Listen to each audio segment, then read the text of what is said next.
Here's a quick little lesson in logarithms to help you out. In math, we really like things to be written where we're solving for the answer. So like if I say, 2 plus 3 is what? I go 2 plus 3 is x. And we're used to seeing it that way. We just do the math. But if I was to ask the question, what do I add to 5 to get 12? I say 5 plus what equals 12. And that's not really solvable the way it looks. But that's a legitimate question. I have 5, I want 12. What do I have to add to 5 to get 12? So to solve that, of course, we subtract 5 from both sides. We get x equals 12 minus 5, and then we can solve that because we've isolated the x. The same kind of thing exists with logarithms.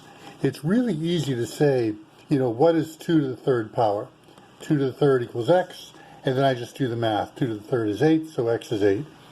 But if I was to say ask the question, 2 to what power equals 16? 2 to what power equals 16? That's hard to solve because we don't have the x isolated. We have to rearrange it. So 2 to what power is 16?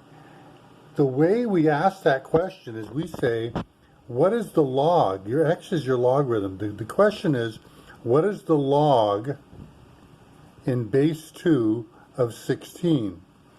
So base 2, what is the exponent that will give us 16?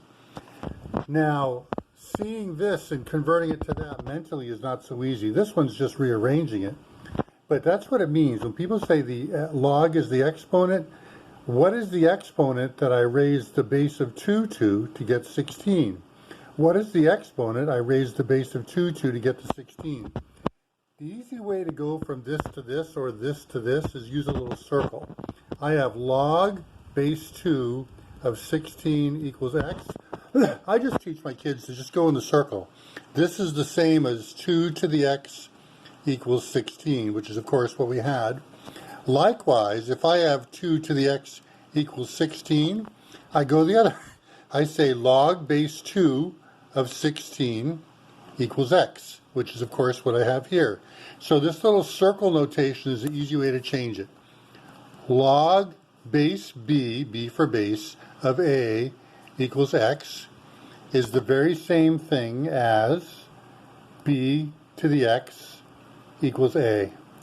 Log base b of a equals x, b to the x equals a. So that little circle makes things easy to do.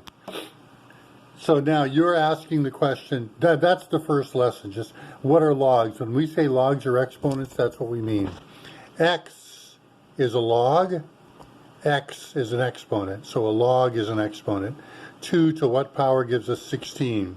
2 to what power gives us 16? B to what power gives us a?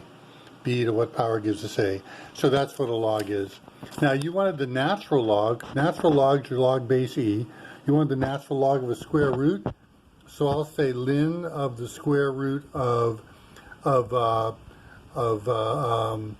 p equals x. I want to know how to solve that. Well, that of course is the same as log base e, and p is the same as p to the 1/2, square root of p equals x.